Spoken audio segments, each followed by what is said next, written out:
तो इल्ला रहमतल लिल आलमीन। करम सब पर है, कोई कहीं। करम सब पर है, कोई हो कहीं हो, गहराई में हो। करम सब पर है, कोई हो, सैयद, शेख, मुगल, पठान, कुरैशी, अंसारी, राई, धोबी, कोई, ठाकुर, बाभन, यादव, छत्री, कुर्मी, हरिजन, कोई। करम सब पर है, कोई हो कहीं हो, चाहे हिंदुस्तान में हो, चाहे पाकिस्तान में हो, चाहे अफगानिस्तान में हो, चाहे तुर्किस्तान में हो, चाहे अरबिस्तान में हो, चाहे इंग्लिस्तान में हो, चाहे कब्रिस्तान में, कहीं करम सब पर है, कोई हो। हिंदू, मुस्लिम, सिख, ईसाई,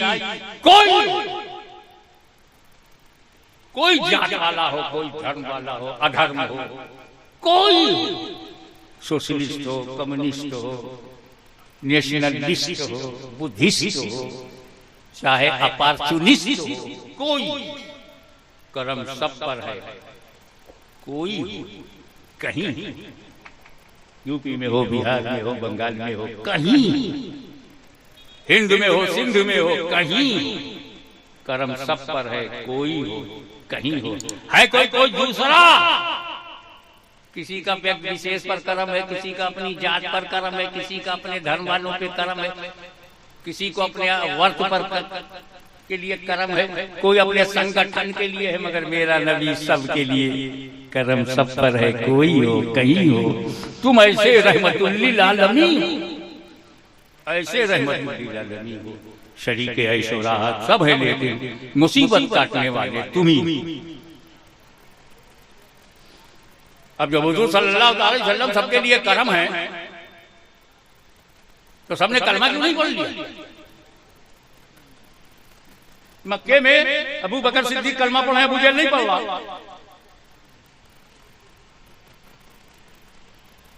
अबू तुराब अली अबू तसा कलमा पढ़े, अबू लहब नहीं पढ़ा। जब सब पर करम है तो कुछ ने कलमा पढ़ा, कुछ ने नहीं पढ़ा। कैसे समझाऊं आपको, आपकी भाषा में कैसे समझाऊं? इसमें कर्म की कोई गलती नहीं है, कैसे समझाऊं? देखो बादल है, बादल सब जानते हो, बादल बरसा और यहाँ बरसने वाला है, बस ये जल भर रुका हुआ। जब यहाँ बरसेगा बादल झमाझम,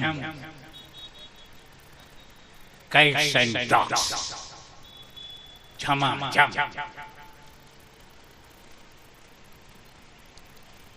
6 घंटे के बाद रुक गया। खां साहब बाहर निकले, अरे सड़क के गड्ढे में थोड़ा सा पानी, आगे बढ़े, अरे पोखरे में ज्यादा पानी, लबालब, और आगे बढ़े, अरे घाघरा में इतना पानी। कहने लगे हाँ साहब बादल से, मिस्टर बादल मुंह देख के बरसते हो क्या? क्यों? मैं जब बाहर निकला तो मैंने देखा गड्ढे में थोड़ा सा पानी है, पोखरे में उससे ज्यादा पानी है, दरिया में सबसे ज्यादा पानी है, और इस पहाड़ी पे जब चढ़ा तो देखा पहाड़ के ऊपर एक बूंद पानी नहीं।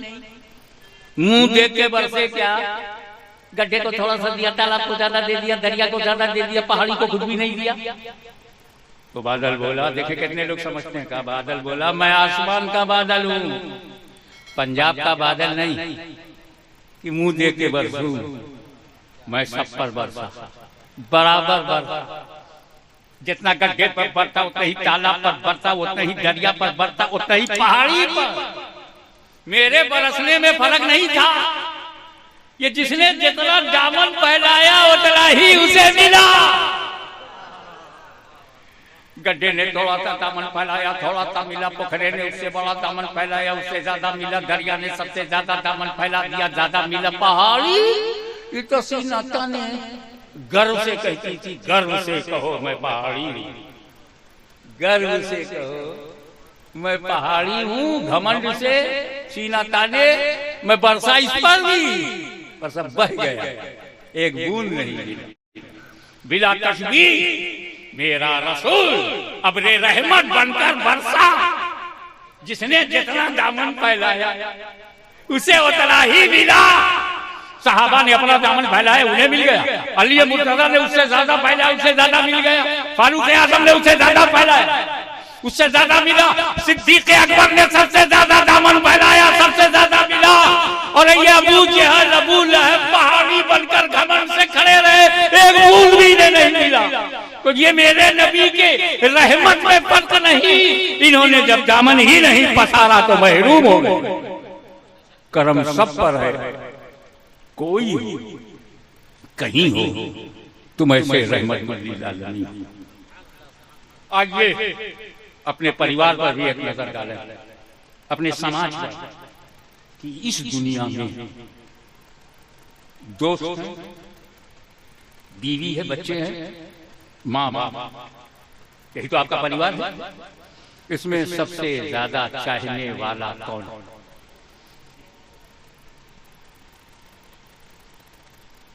तुमसे प्यार करने वाला सबसे ज्यादा कौन है?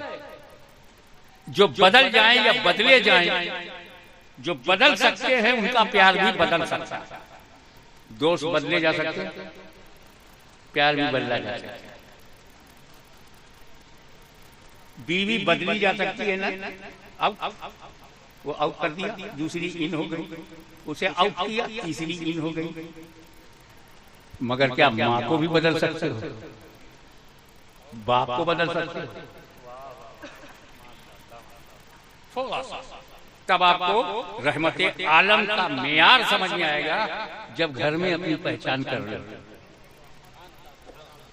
बोला तुशरिकू बिही शैअन व बिल वालिदैनि इहसाना, तुम अल्लाह के साथ किसी को शरीक मत करो। Don't make partner of Allah and be good for parents. मेरा सवाल यहां ये है कि जिस आयत करीमा में शिर्क से बचाया जा रहा हो, तौहीद का दर्स दिया जा रहा हो, वहां माँ बाप का जिक्र क्यों? अल्लाह के बाद रसूल का जिक्र होना चाहिए, माँ बाप क्यों? ला ताबुदू इल्ला इय्याहू व बिल वालिदैनि इहसाना, अल्लाह के सिवा किसी की इबादत मत करना, माँ बाप के साथ अच्छा सुलूक। इबादत अल्लाह की, उसके बाद जिक्र अम्मा अब्बा का, अल्लाह के बाद अम्मा अब्बा। शिर्क मत करो, उसके बाद अब्बा अम्मा का जिक्र। तुशरिकू बिही शैअन, किसी को अल्लाह का शरीक मत बनाना। वबिल वालिदैनि, डोंट मेक पार्टनर, क्योंकि अल्लाह का कोई पार्टनर नहीं। फिर अब्बा कहां से आ गए बाद में? उनका भी कोई पार्टनर नहीं। अम्मा कैसे आ गए? उनका भी कोई पार्टनर नहीं।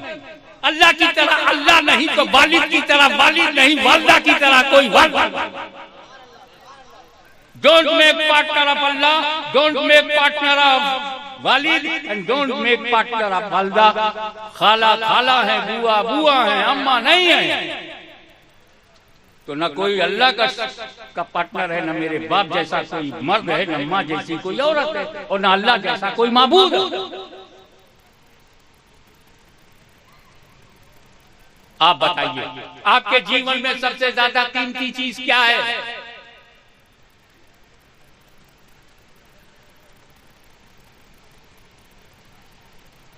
कोई बोला इंजीनियर बन जाना कीमती है, डॉक्टर बन जाना कीमती है, मुख्यमंत्री बन जाना कीमती है, प्रधानमंत्री बन जाना कीमती है। कोई बोला मुजद्दिद बन जाना कीमती है, मुहद्दिस बन जाना कीमती है। कोई और ऊपर गया बोला गौस व कुतुब बन जाना, कलंदर बन जाना। कलंदर क्योंकि वो एक ऐसा है समंदर कि सब कुछ है उसके अंदर। वो कामयाब है जो कलंदर बन जाए, वो से आदम बन जाए, गरीब नवाज बन जाए, कामयाब। अरे बोलेगा ये सब कब बनेंगे? जब पैदा होंगे तब ना। अब्दुल कादिर जीलानी पैदा ना होते तो गौसे आदम कौन होता? इमाम अहमद रज़ा फाज़िल बरेलवी पैदा ना होते तो मुजद्दिद आज़म कैसे होते? सैयद मोहम्मद की छुई पैदा ना होते तो मुहद्दिस आजम कैसे बनते? सैयद अली हुसैन पैदा ना होते तो हम सभी है गौसे आजम कैसे बनते?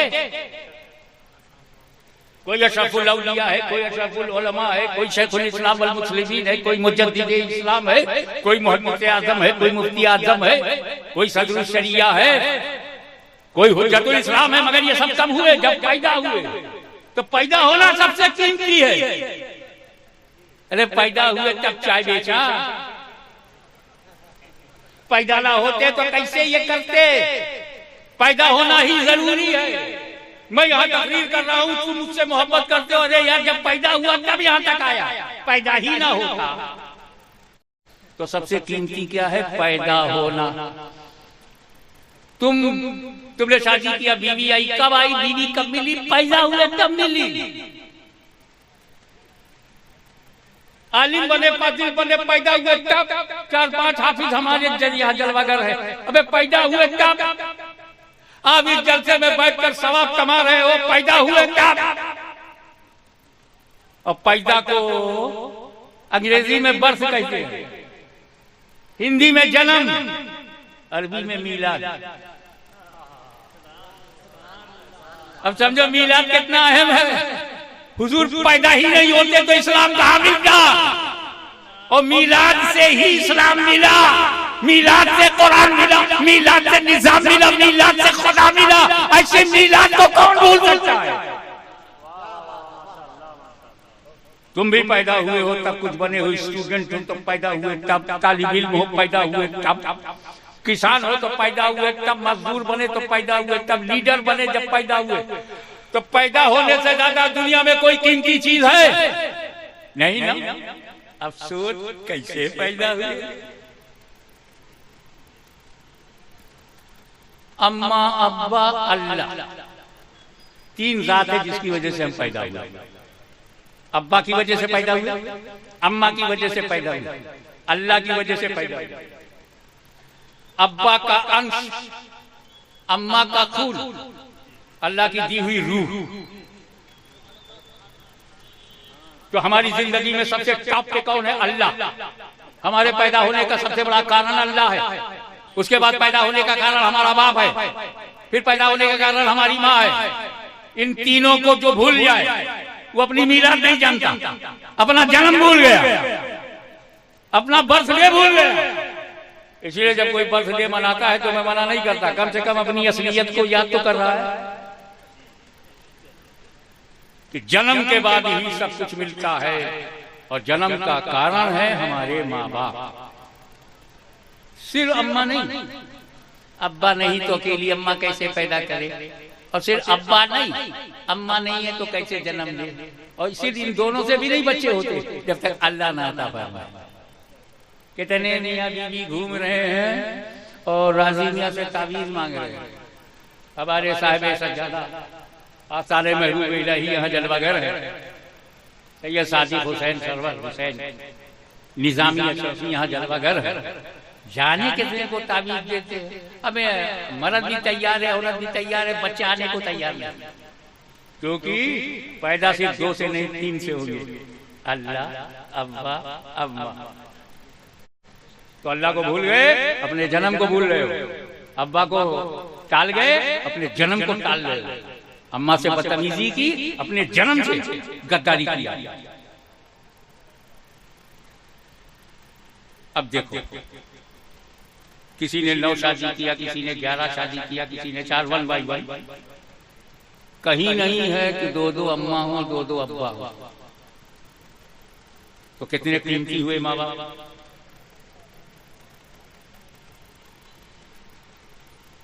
फॉर योर काइंड इन्फॉर्मेशन, हज एक ही फर्ज है, लेकिन अगर आपने 50 हज किया है, 50 साल नमाज छोड़ी नहीं, 50 साल रोजे रखते रहे हर महीने, या रमजान के हर पूरे महीने रोजा रखते रहे,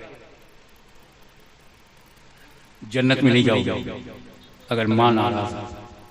कलमा नहीं पढ़ पाओगे अगर मां नाराज है। खात्मे को खतरा है अगर मां नाराज है। जिसकी कोख से जन्म लिया, मां बोलो तो मां पे कुर्बान हो जाओ। माँ को दुखी मत करो। वो सिर्फ मुसलमान है जो अपनी माँ को दुख नहीं देना चाहता, पक्का मुसलमान, सच्चा मुसलमान। हमारी एक ही अम्मा है, तुम्हारी तरह दर्जनों अम्मा हमारे पास नहीं है। हम उसी को माँ कहते हैं जिसकी कोख से हम जन्म लेते हैं। आपकी अम्मा कौन है? जिसकी कोख से आपने जन्म लिया वही आपकी अम्मा है। अब अगर कोई जानवर भी किसी की अम्मा है तो क्या उस जानवर की कोख से जन्म लिया? और अम्मा बोलो तो एहतराम करो, ये क्या बात है? अम्मा तो प्यार के लिए है, अम्मा की सेवा करो। एक हम हैं, बड़े ईमानदार लोग हैं, बोले बगैर रहूंगा नहीं। अली की औलाद है, बोलने में डरेगा नहीं। अली की औलाद बोलने में डरेगी नहीं। हम हैं अपनी माँ के सच्चे वफादार बेटे। हम माँ का, देखें कितने लोग कैच करते हैं, हम माँ का दूध पीते हैं, माँ का दूध बेचते नहीं। हमारी माँ प्यार के लिए है, कारोबार के लिए नहीं।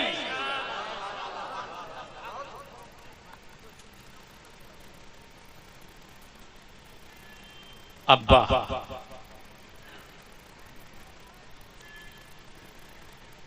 अब्बा में और बीवी में फर्क ये है कि अगर मैंने कुर्ता टांग दिया और मेरी बीवी बगैर इजाजत के उसमें से रुपया निकाले तो गुनाह है।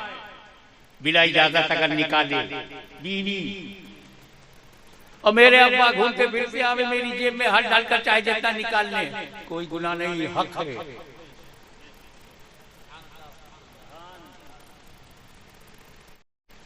एक सहाबी के हुजूर के पास आए, कहने लगे या रसूल अल्लाह मैं बहुत परेशान हूँ।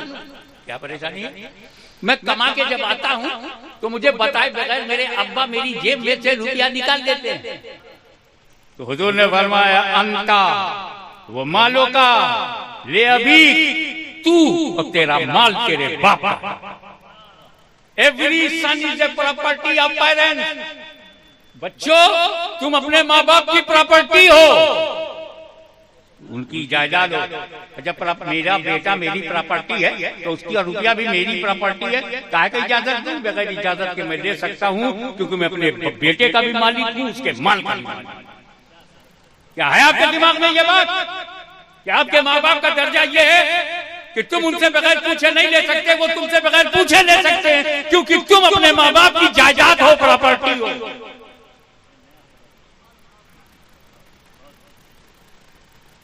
अरे हम इससे ज्यादा और क्या आपको बतावे। एक सहाबी रसूल ने मन्नत मान लिया, ए अल्लाह अगर तूने मेरा ये काम कर दिया तो मैं जन्नत की चौखट का चूमूंगा, ऊपर वाली चौखट भी चूमूंगा और नीचे वाली चौखट भी चूमूंगा। अल्लाह की शान देखो, काम हो गया। अब मन्नत उतार रही कैसे? तो आए सरकार दो आलम सल्लल्लाहु अलैहि वसल्लम की बारगाह में। अब उनकी समझे में नहीं आया, हमें जन्नत का पता ही नहीं है तो चौखट कहाँ ढूंढूं, दरवाजा मिले। हर मर्ज की दवा है सल्ले अला मोहम्मद। समस्या का समाधान के लिए हुजूर के पास आया और कहे या रसूल अल्लाह मैंने मन्नत मानी थी कि अगर मेरा काम हो गया तो जन्नत के दरवाजे की चौखट ऊपर और नीचे चूमूंगा। अब मुझे जन्नत का पता नहीं, चौखट मालूम नहीं, चूम पाऊंगा नहीं, मन्नत उतरेगी नहीं। सरकार मुस्कुराए, पूछा, नौजवानों ध्यान से सुनो, पूछा क्या तेरे माँ बाप जिंदा हैं? इसके बाद मैं उन बच्चों को मुबारकबादी पेश करना चाहता हूँ जिन्होंने पूरे कुरान को हिफ्ज किया। लोगों की किताबें सफीने में है मगर पूरा कुरान हाफिज के सीने में है। सफीने डूब जाते हैं मगर जब तक सीना रहेगा उसमें मदीना रहेगा, कुरान की आवाज बुलंद होती है।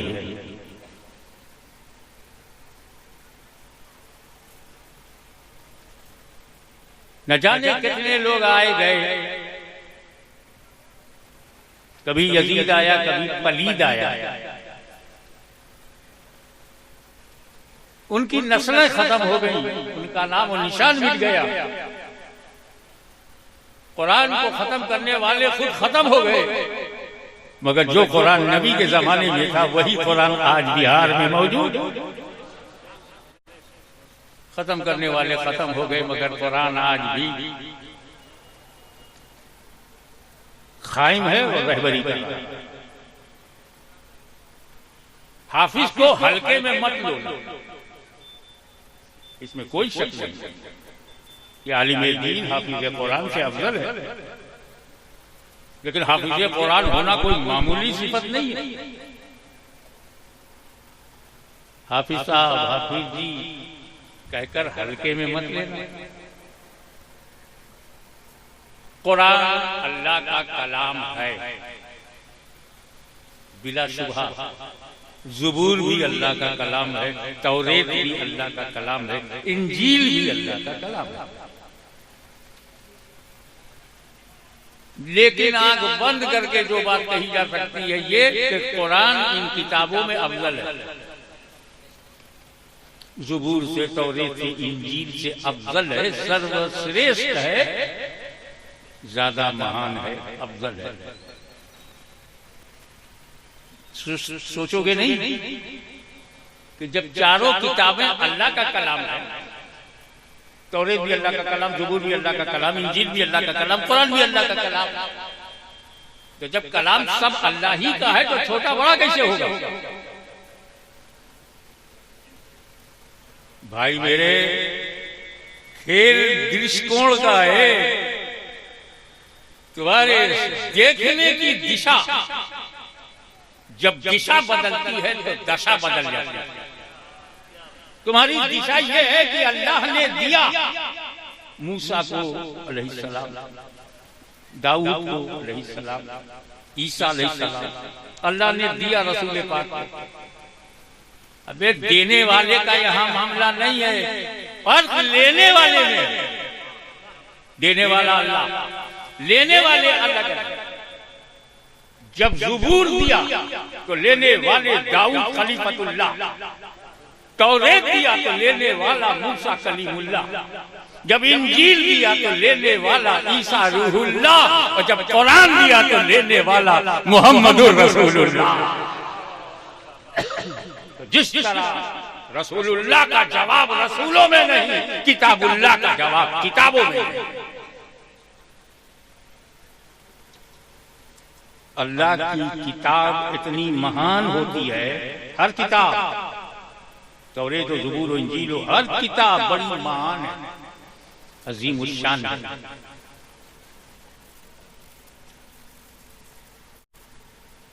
उसकी सबसे बड़ी शान ये है, अल्लाह की किताब तौरेत, उसके हाफिज सिर्फ मूसा अलैहिस्सलाम और हजरत हारून अलैहिस्सलाम। पूरी तौरेत के दो ही हाफिज, दोनों नबी। ज़ुबूर का एक ही हाफिज हजरत दाऊद अलैहिस्सलाम। पूरी इंजील का एक ही हाफिज ईसा अलैहिस्सलाम। अल्लाह की किताब के हाफिज होने के लिए नबी होना जरूरी था। इसीलिए ईसाई में कोई हाफिजे इंजील नहीं, यहूदियों में कोई हाफिजे तौरेत नहीं, क्योंकि अल्लाह की किताब है। किताबुल्लाह को हिफ्ज़ करने के लिए नबीउल्लाह होना चाहिए था, मगर मदीने वाले पर मेरे माँ बाप कुर्बान कि किताबुल्लाह के हाफिज सिर्फ रसूलुल्लाह नहीं, उम्मते रसूलुल्लाह भी है।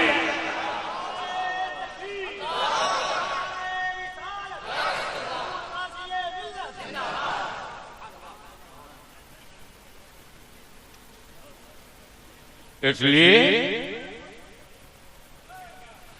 हाफिजे कुरान को हल्के में मत लेना।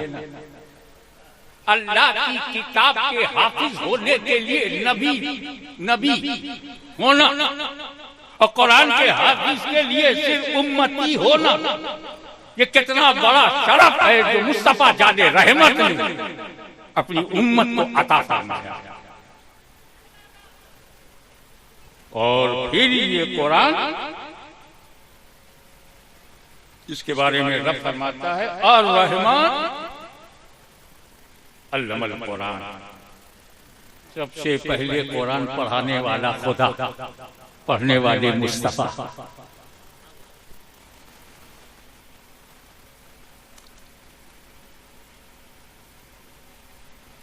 कुरान आज तक है, कुरान आज तक है, कयामत तक रहेगा। आंधियां आएंगी, चली जाएंगी, सैलाब आएगा, चला जाएगा, सुनामी आएगा, चला जाएगा, ये भी आए हैं, चले जाएंगे। लेकिन कुरान था, कुरान है, कुरान रहेगा। जब तक कुरान है मुसलमान था, मुसलमान है, मुसलमान रहेगा। कुरान अभी तक बदला नहीं गया, कोई संशोधन नहीं हुआ। No any amendment in holy Quran. 1000 near about 1400 years pass, 1400 बरस से ज्यादा हो गया, कोई संशोधन नहीं हुआ। और 70 बरस में 100 से ज्यादा संशोधन तो संविधान में हो गया। क्यों? क्योंकि ये तुम्हारा बनाया हुआ संविधान है, वो अल्लाह का दिया हुआ कुरान है। एक कमेटी बैठकर संविधान बनाती है, कुरान को किसी ने बनाया नहीं, न लिखाया गया, न ये तस्नीफ है, ये कलाम इलाही है। कयामत तक रहेगा। इसकी एक वजह तो कुरान है, कुरान कभी नहीं बदलेगा। इसकी वजह कुरान ने बताया कि इसका मुहाफिज अल्लाह है।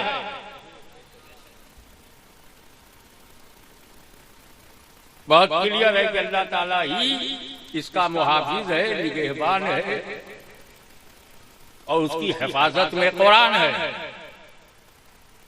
किसी का बाप भी कुरान बदल नहीं सकता।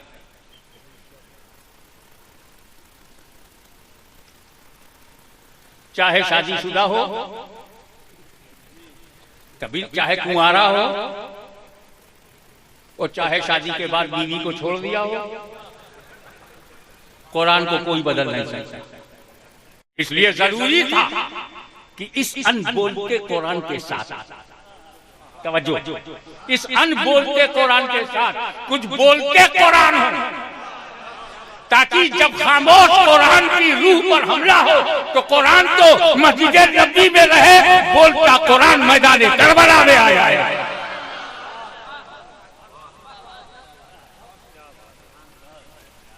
अब जानते हो, जब मूसा अलैहिस्सलाम ने बनी इस्राइल को तौरेत दिया तो सिर्फ तौरेत दिया, अहले बैत नहीं। ईसा रूहुल्लाह ने जब इंजील दिया तो उनके तो अहले बैत ही नहीं।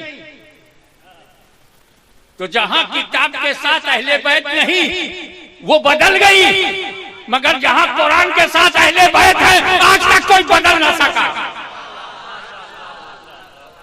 तो हाफिज़े कुरान को हल्के में मत लेना। मैं तमाम हुफ़्फ़ाज़ को मुबारकबादी पेश करता हूँ। मेरी तकरीर के बाद इंशाअल्लाह जब उनकी दस्तार बंदी हो तो आप लोग ये मंजर अपनी आंखों से देखें कि कुरान जो किताब में था अब इस बंदे के सीने में आ गया।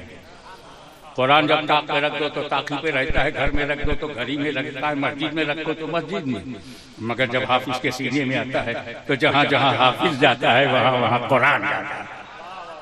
अब हाफिजों की जिम्मेदारी है, जहां कुरान जा सकता है वहीं जाएं।